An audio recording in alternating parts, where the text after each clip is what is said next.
আজকের রেসিপি ডাঁশা আমের জেলি।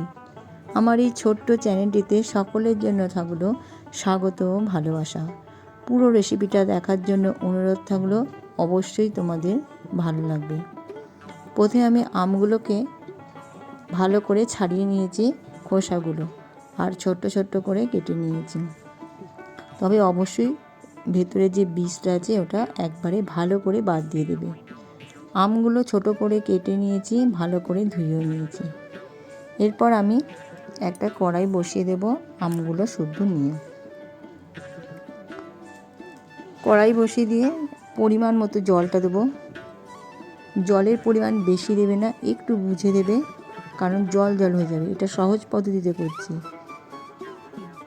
আর জল নিতে গেলে আবার আমগুলোকে তুলে ভালো করে মিক্সিতে বেটে নিতে হবে। যাই হোক, আমাকে ওইসব করতে হলো না, জল পরিমাণ ঠিকঠাক দিয়েছি, চিনিটাও দিয়ে দিচ্ছি। তোমরা এইভাবে তৈরি করে দেখবে, কালারটাও খুব সুন্দর আসবে, খেতেও ভালো লাগবে, আর অনেক দিন ধরে এই জেলিটা রেখে দিতে পারবে।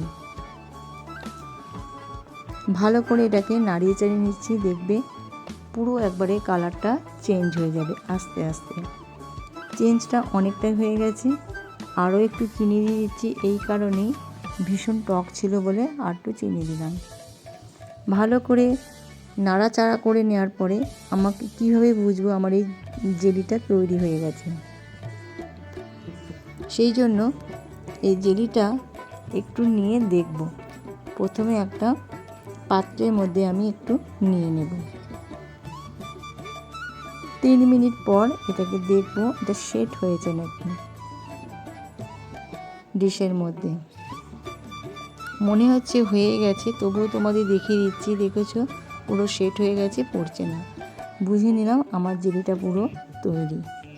এরপর আমি জেলিটা একটা অন্য পাত্রের মধ্যে ঢেলে নিয়ে আবার কড়াইয়ের মধ্যে দিয়ে দিচ্ছি।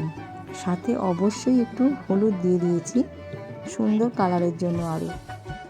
এরপর আরও একটু চিনি দিয়ে দিচ্ছি, সাথে অবশ্যই একটা তেজপাতাও দিয়েছিলাম। তোমরা চাইলে একটু কাজু কিশমিশ দিয়ে দেবে, কাজু কিশমিশও দেওয়া যায়।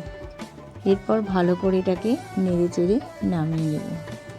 তৈরি হয়ে গেল আমার এই আধ পাকা বা ডাঁশা আমের জেলি। কেমন লাগলো অবশ্যই তোমরা জানাবে।